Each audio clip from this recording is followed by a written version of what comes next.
Welcome to Sports Music and Other Ish. I'm your co-host, Vic. I'm your co-host, Big John, a.k.a. the Black Jerry McGuire. Today, man, we got Delo on the scene, man. We chopping up with Delo from Houston, Texas. Very dope artist, man. When we was doing the fix, we got a chance to work with him a lot back in the Gap. Well, not back in the Gap, like 3-4 years ago. Been dope since I known him. I think the first music I ever heard was Look Alive, which is probably one of my favorite albums, mixtapes. Just dope music all the way around. How you doing, Delo? All right, man. I'm blessed, man. I'm blessed. How you doing, G? Pretty good, man. Pretty good. So what's been up with this COVID-19? How's everything been? Man, it's been a gift and a curse, man. You know, it's been up and down with this stuff, man, but we going to get through it. Yeah. Man. So the new project, you dropped July, correct? Yeah. Lord block me from the cold. All right, man. With COVID-19, around July is when it really kind of hit. I know March, we kind of found out about it. Did you have any reservations or anything about dropping it during the middle, of COVID? Actually, I didn't. I should have dropped it before that, but it just matched the energy with the climate of the, what was going on in the world. Just matched a lot of topics that could be talked about, and it wasn't even intentional. So I just rolled with the punches with it and just released it on my birthday, and try to tie into just, like birthdays seem like a day everybody reaches out to you. Even if you don't talk to them all year, it just seemed like a great day when people reach out. It could be somebody from high school you ain't even talked to, and they'll notice that it's your birthday and they'll reach out. So I just started, using it for marketing, you know what I'm saying? Like, with somebody on my birthday, why you coming to say hi and speak to me out of the people that don't do it, this an annual little thing that they do, tune in that day and grab my music, so it was something I just wanted to do.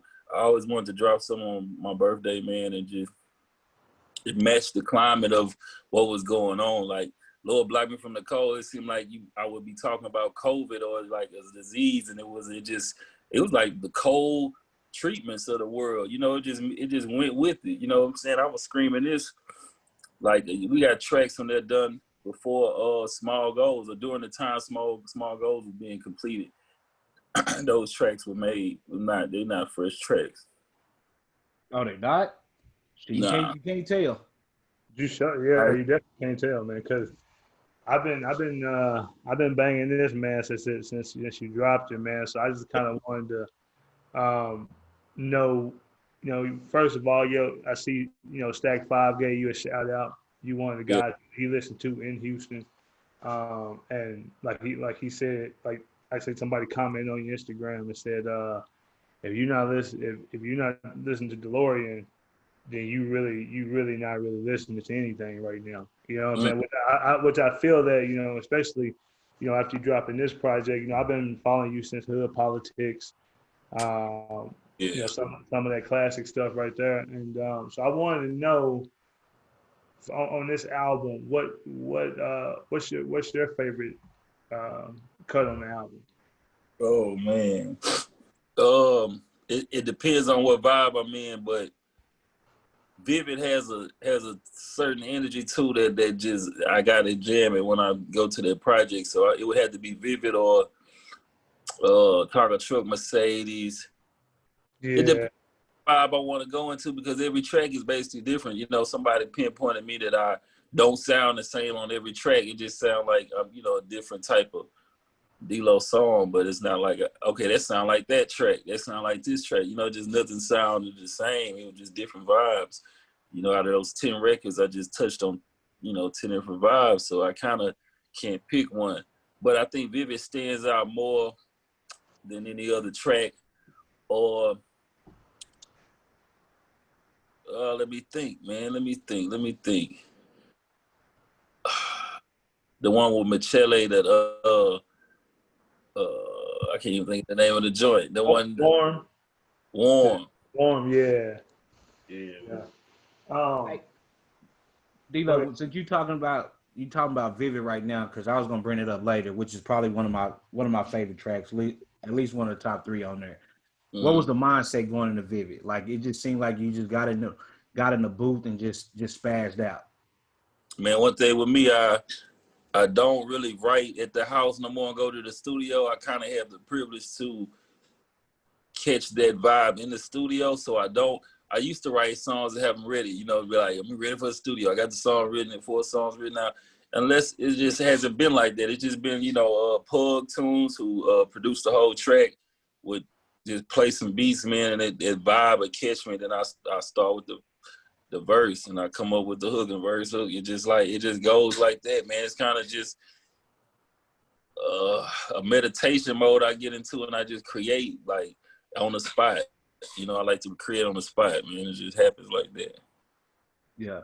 What's the process of you picking out your beats? Because the one thing that I've said about you is I feel like you've mastered what a lot of people don't get in music, and that's that you put the lyricism with the correct beats. And so like your beats are soulful, but yet they're musical. You know what I'm saying? Yeah. So when you turn on your first track, it's gonna draw you into the album no matter what. And then it opens it up for everybody to start listening to what you're saying. Like even on each album that I've listened to of yours, like you pretty much mastered that. Like every track is soulful, every track is musical. Like it's not like the same redundant trap beats. Like you've mastered that point of it. Like what goes into you picking your beats out? It is a process, man, that I do. But that first 5 seconds of that beat, man, I know for sure if I'm gonna use it or not. And it basically just takes you somewhere. It has to take you somewhere. It can't be just some redundant sound. It has to be something that sound like, man, this is sound like I need to be riding down the freeway jamming this. So this one sound like we in the club in the section, you know, everything going cool. It has to have that feeling, bro. I listen to the beat and I just try to find my pocket of what I want to say and what I know people want to hear from me. Like I think it just takes it takes time to understand, bro, what you're meant to, what you gifted in talking about, and what people want to hear from you. You find the medium of that, you know what I'm saying? Because a lot of us started off just being dope rappers, like just rapping. Oh man, just dope, just go Millie, like Lil Wayne and Millie. You know what I'm saying? We just want to rap. We just want to be this. I just want to hit bars. I just want to hit bars. You know what I'm saying? And then it comes to a point where, you know, you just have to find out what you want to rap about, man, and then develop from there, because we just get lost just rapping, man. You know what I'm saying? Like Currency even said before, he used to rap about stuff he didn't even do or make sense to him. You know what I'm saying? So you have to just figure out what you meant to rap about, man, and that solves a lot of things. Like find your identity that matches you, and it all will associate with itself. Like when you're working on a project, you will come up with the title that fits me. I'm not compromising with nobody. That's me, and it just works from there, bro. You have to be real with yourself, and then you start developing what you need to be. So it took time, bro. Like it took project after project to figure that out. You know what I'm saying? All of your projects, they just have that feel to them. You know, it's just like I know in one of your I think it's Look Alive that you got to interlude the guy saying this guy sounds like Jay. He's better than Jay or whatever. I think it's on Look Alive. Correct me if I'm wrong. But Perfect. Okay. What'd you say? Talking about that skit? Yeah, that skit. Yeah. Yeah, it's Look Alive.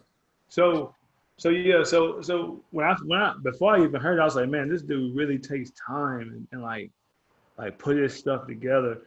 So do you use generally? I mean, obviously you use new producers on your albums, but is there like your go-to producers that you have that you know they're gonna give that that DeLorean sound every time? It ain't gonna be a lot of you know back and forth. You're gonna get it now. You're gonna get it. You're gonna get the track done. It's gonna be out. Are you saying why do I pick the same producer, or how do? No, I'm asking you. Do you have your core producers you go to? Yeah. So obviously you probably use new producers every now and again, but yeah, core producers like say like Jay, he gonna go Timberland, he gonna go Now, you know, stuff like that. if you look at projects like Take Me Back, Nights at the International Ballroom, and this last one, Lord Block Me from the Cold, every track was produced by Pug Tune on those tracks. which is kind of hard for a lot of people to just find one producer to vibe to. So you have to really like figure out a chemistry that you have, because so it won't nothing sound redundant if you know using the same producer, because sometimes it's not capable of being done. But I kind of have a feel, man, of what I know what I want to create. So when I hear a beat, it's kind of I got something for it, man. You know, it just happens. I can't even explain the process of it, man, because it's kind of like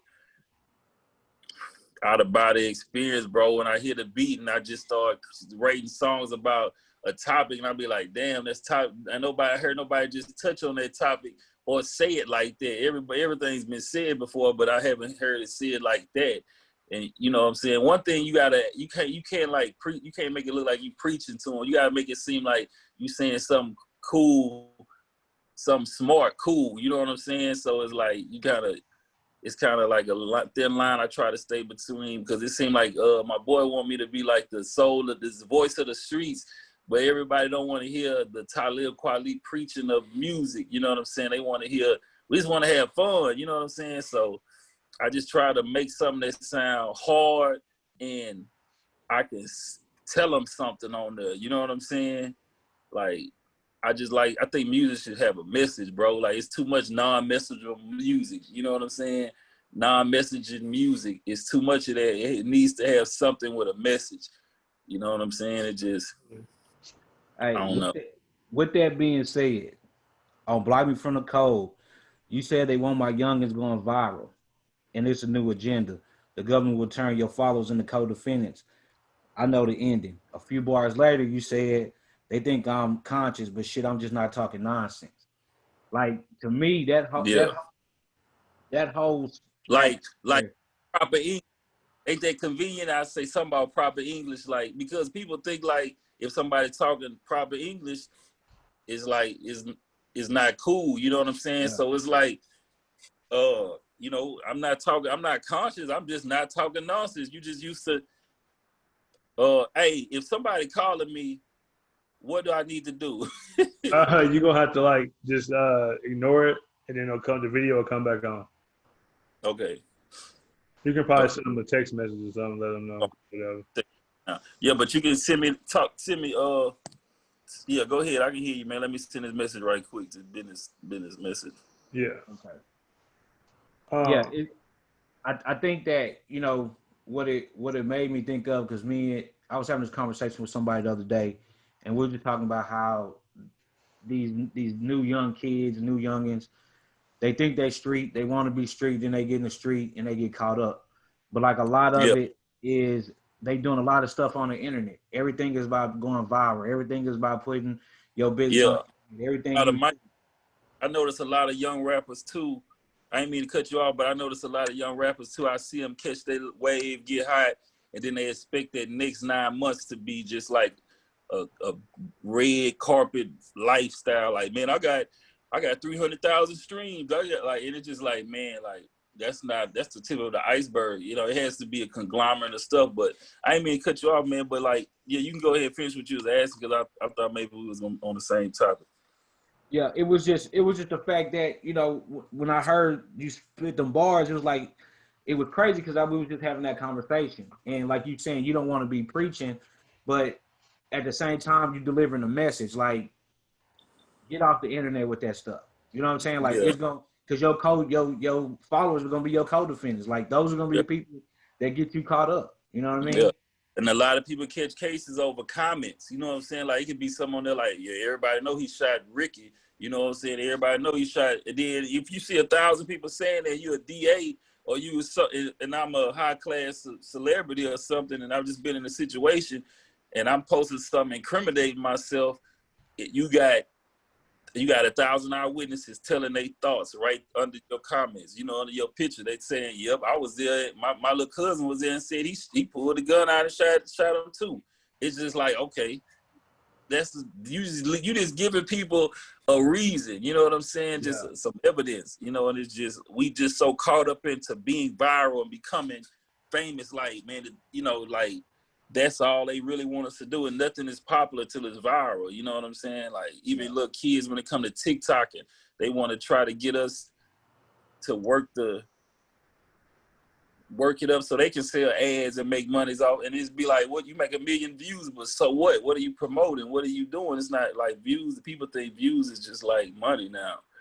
You know, it can be that. I know a lot of people like it does equal money, but it doesn't equal success, man. You know what I'm saying? So we have to try to just ease up a little bit of what we think is success. Yeah, and that's real, because I know in mentoring some kids and whatnot, they feel like we always ask them what the success look like, and they always talk about Lil Baby, NBA YoungBoy. Oh, he got this chain, he got this, and I'm like, man, like they don't really mean, you know, they don't really mean nothing. You know what I mean? Like, you know what's crazy? I noticed the value of what people think success is lowering, man, because they'll be like 6ix9ine situation before he went to jail. It's working for him. You know, and I just be like, it's working for him. What do you mean it's working for him? Right now it is, because you see him going viral. But 8 months of not going viral, how often do people come back from that lifestyle of being pop? You know what I'm saying? Like, you could be Trinidad James 1 year, then that crown is given to Hot Boy, Bobby Shmurda.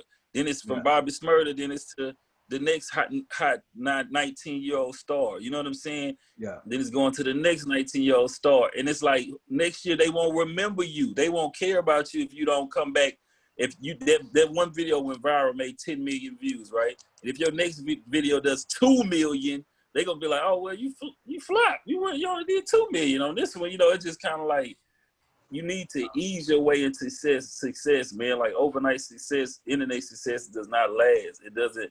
It's a momentum you can't keep up, man. You know what I'm saying? It has to naturally be. You have to naturally go viral from falling down the stairs and oh, now everybody's sending this to everybody.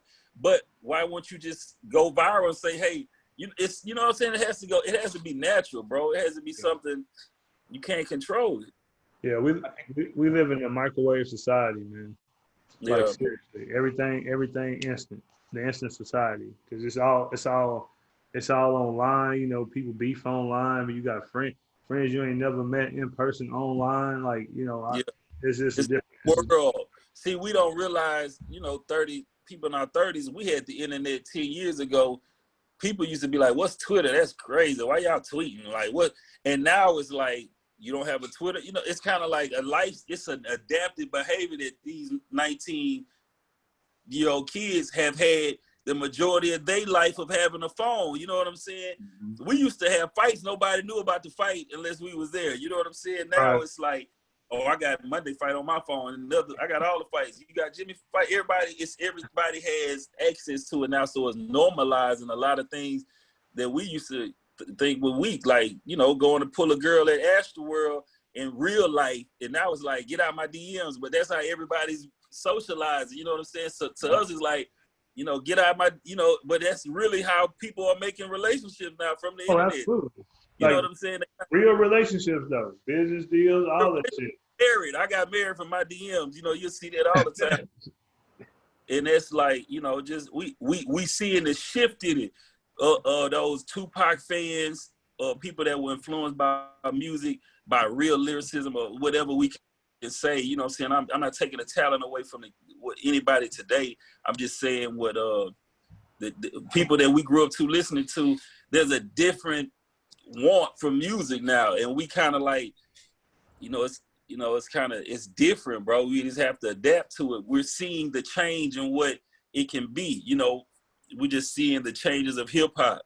It ain't nothing. It's not as old as jazz or classical, so it's moving faster than those genres, and we're seeing the changes in those genres. And we're calling generations 7 years apart. You know what I'm saying? Like, rock and roll generation is expanded, and we'd be like, okay, Lil Wayne and then Lil Baby is a different generation, but really it's only about 15 years apart, and those should be the same fans. You know what I'm saying? That don't make sense. Or then it's like, it's like we're not that old apart from each other. Because when I was young, I was listening to my older cousin music. Yeah. Youngsters today are not listening to their older cousin music. They have a 16, 17-year-old, 19-year-old rapper that they think the nicest. You know what I'm saying? They like, I don't listen to the old rap. We don't listen to that old. We wasn't saying we don't want to listen to old rap. You know what I'm saying? No. Right. It's just a different. We see a change, and you know what I'm saying? It's like finally having a grandpa in your family, and the grandpa finally seeing the grandson, and it's like, okay, it's a difference. You know what I'm saying? Yeah. And we gotta accept that shit, bro. You know, we got grandkids now of hip hop. Yeah. You know, the crazy, my son, he'll bring me, every other day, he bringing me some new artist to listen to. Somebody he listening to. And it's crazy because then I put in the other day, I was like, hey, you heard this new Nas album? And that boy looked at me like I was insane. And I was if Nas, oh man, I don't even want to say it. If Nas came out today, I think it would hit under the radar of what pop hard is. You know what I'm saying? Yeah. And that's crazy. But hey, so with the music changing, and the viral sensation and the internet being different, I know, you know, even 5-6 years ago, it was still pushing hard out the trunk. It was a lot different getting on the internet than it is today. How are you maintaining through this change, and how are you guiding your career through this change? Well, man, I'm just keeping it natural. I've started other businesses to be lucrative in. You know, I've never really wanted to do music for money. I just been dedicated to it, just something I love making. But I foreseen it really, like my style of music would have to be something just found and just, you know, hardcore fans would have to just emerge. It's like, I knew it's not going to be like something that everybody would jump right on to. You know what I'm saying? It'd be something that would have to just be like an emerging fan base of something, of some nature. Like, cause it's like kind of like, it's either you like D-Lo or they ain't your style. You know what I'm saying? So it's kind of like that fan base would have to just build from just word of mouth, and just a cult following like that. You know what I'm saying? It's not really because if you're not decorating yourself like what's seen to be a star to what the media makes, it's not gonna be accepted with that circle of music. You know what I'm saying? Like, if I don't have that chain choker right here, if I don't have the new Bentley and I don't do that, I'm not fitting to. Okay, he's not into the new rap. He's not a freshman. You know, 16. You know, double XL. He's not a freshman. He's on that conscious rap. He kind of he trying to say something. He trying to preach. It's fitting into a topic of really for conversation niggas ain't ready to have yet with themselves. So I'm like, until you're ready to have that conversation, then you need to listen to this music. So if you still, you know, so it's something that you really can't force on everybody. It just you have to be ready for that in your life to listen to it. Probably like gospel music. I'm gonna ask you a question and then I'm gonna make a statement. Yeah. Who was your influences in rap when you was growing up? Who were your influences? Scarface, Jay-Z, DMX. I'm gonna tell you this. Last night I'm going through. I'm on Look Alive. I'm listening through Look Alive, and then I jump to this new one, and then I go back and I go through the other ones in between. I'm listening to them, and the only thing that comes to my mind is this nigga sound like Jay-Z sparring with Scarface. Huh. Yeah. That's what your music sound like. Crazy. You know, it just like, I just feel like it got that Jay swagger, like flow to it, but it got that Scarface lyricism, face, and talking about that street shit, but it's teaching you lessons as you go through the music. You know what I'm saying? Like, I haven't heard a track you've been on where it wasn't some sort of you know, a nugget you gave. You know what I'm saying? Yeah. Where you can pick something up or you can take something out of there and be like, man, that's some shit right there.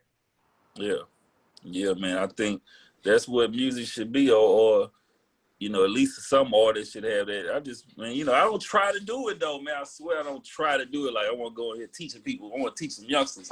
It just happened to come out like that. It just sound like that's what sound hard to me. Somebody telling them something that you know already to help me. Like, that's what I think. And that's what music used to be about. You know what I'm saying? Music was, we taught ourselves to make it through the Underground Railroad. We taught ourselves, you know, it was songs to teach us things we needed some type of knowledge in music. You know what I'm saying? It has to be some type of direction in music because it's influential. Yeah. And we can say parents supposed to raise the kids and all of that, but I mean, when we go to the gym, we listen to music. When we making out with significant other, we listen to music. When we in the shower, we gotta have a soundtrack. When we on the road, we got to listen. I gotta get my music right before I pull off. Music directs us in the energy that we need to have, man. So if we only watch blooper videos on YouTube with no content, I only want to watch YouTube videos where the cat licks the mail paper. You know what I'm saying? Just like that. If that's all we watch, what entertainment would we have if that's all we had? It'd be like, man, I just want to have fun. Okay, we having fun. We supposed to watch this documentary on planets right now. You know what I'm saying? We need to understand what else is going on in the world. It's some other shit we could be talking about. So, you know, it just I don't get this shit. I don't get it. Yeah, that shit is strange. Can you tell us about Dex by DeLorean? Yeah. How that whole thing came about. You know, it just popped up in my feed one day. I was like, oh man, he doing Dex. Come on, they nice. They real nice. You know what I mean? And my pops put me down with it. My pops put me down with it. You know what I'm saying? I was had to find some money, man. So I started me a business and I started getting to it, man. Got you. Yeah, no, I mean they look nice, man. They look nice, you know. I was telling Vic about it. I was like, I didn't know he did all that, man. That's what's up. What other kind of business you got going on? Oh man, you know what I'm saying? I got that strokehold. Now I'm just playing. Too much. No, man, I just be, you know, I got a couple more business I'm putting together. I'm keeping them on the hush right now. There's some more shit going though. Gotcha. You know, what's up with the music scene in Houston? Man, it's a couple new cats I like jamming, bro. Who jamming in the city right now? Young cats, like they already know about him, bro.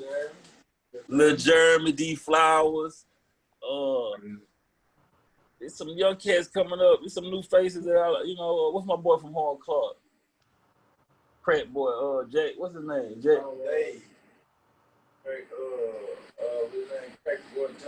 Jake boy. Jake boy. Yeah, man. Jake boy D. Jake boy D. That's his name. I know him for Crack boy. He from the Cracks, huh? His IG name Crab Boy. Yeah, man. But I be checking out a lot of these new cats. You know what I'm saying? Just getting a shot. I be listening to all of them. What the future hold for Delo, man? I know music isn't your you ain't sitting waiting on this thing to pop. You doing it for for the love of the game. What's in store for Delo coming up? Man, we finna put this money together, start some businesses, man. You know. We finna sit back. We finna make some sit back money, man. You know, I got a couple things going. I ain't gonna touch into them. Yeah, I ain't gonna jinx them. Yeah, they ain't. It's in pencil. No, it's coming though. I know them Rockets at home, but who you got in the finals? Brian. I'm running with Brian. Right. Running with Brian, man.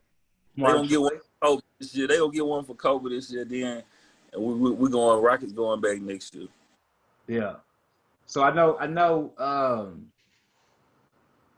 you on your, I ain't gonna say conscious shit, but like you aware. You watched some debates last night?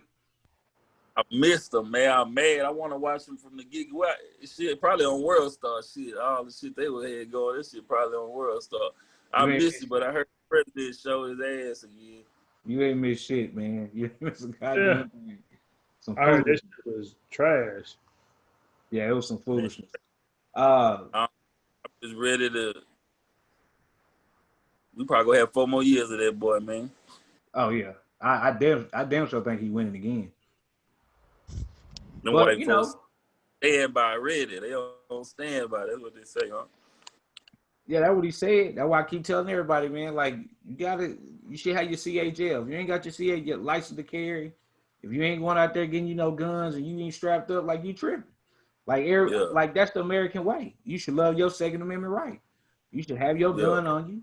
You should have an AK-47. You should have an AR-15. You should have a shotgun, and you should have a pistol. Yeah. Like if you ain't got that, you tripping. Your neighbor got them. You live in a predominantly white neighborhood, or you live around white, your neighbors got them. So why shouldn't we have them in the black community? Your neighbor probably got a missile launcher or some shit. The motherfucker be pulling up. Hey, man. Right, man. You got to be ready because it's too much crazy shit going on right now. But, you know, we always overcome the bullshit no matter what. You know what I'm saying? So if Trump ain't going to shut nothing down for us in our community. We're going to keep rolling, keep moving forward like we always have. It's going to take more than that to stop us. That's for goddamn sure. Absolutely. Yeah, man. So I'm revamping Lord Block Me from the Cold, man, getting it remixed and mastered, and I'm gonna do a full press release on it. And I got 2 videos shot already, and I'm gonna shoot like 3 more.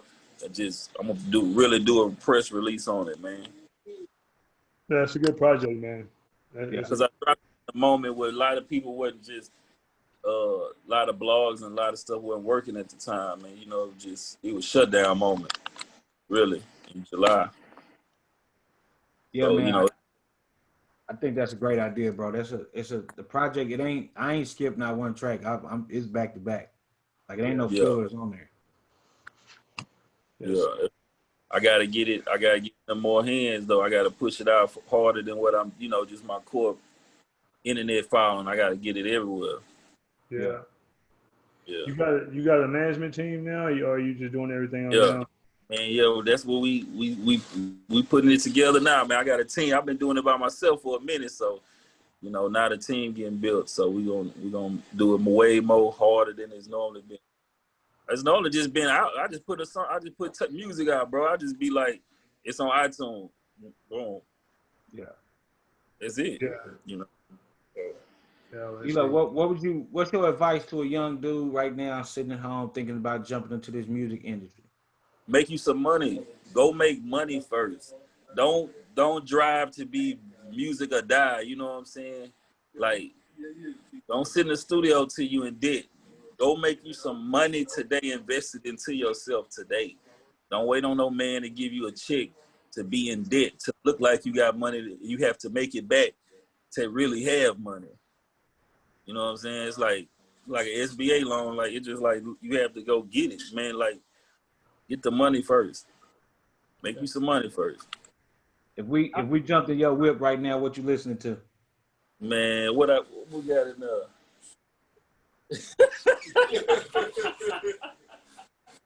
Hey man, don't say that shit, dog. Man, I'm listening to Lil Durk right now, man. Lil Durk got me. He got me back in my clubs on. Lil Durk going on. Lil Baby and Lil Durk, man. Gotcha. Lil Baby. Yeah, I'm on my phone right now. We're gonna go through my iTunes and see what I had. I'll be on that Mozzie, man. Man, that Mozzie, man. Yes, sir. I like the Game last album. Yeah. But like Game last album was hard too. I'm on that Ross. Always. Yeah. Love with that Ross. I got this Nip mix I'm on all the time. Yeah.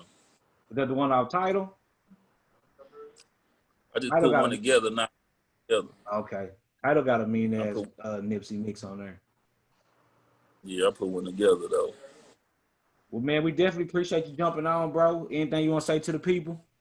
Oh man, appreciate y'all having me, man. Look out for the new music, new videos on the way, new businesses on the way. We just gonna keep it going non-stop right here, man.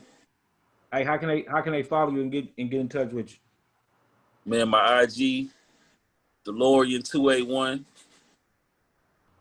That's it. I ain't really on too much other stuff, man. I'm just on Instagram, really, Twitter. Appreciate you, bro. Definitely appreciate you coming on, John. You got anything?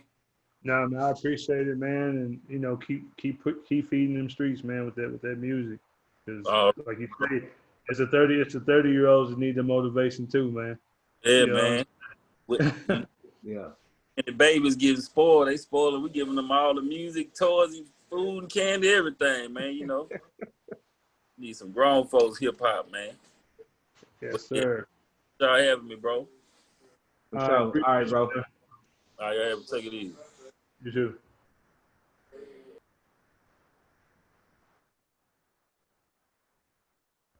bro. All right, man, it's game time, nigga. Yeah, man. I think I'm finna ride somewhere and watch this motherfucker. Ride somewhere.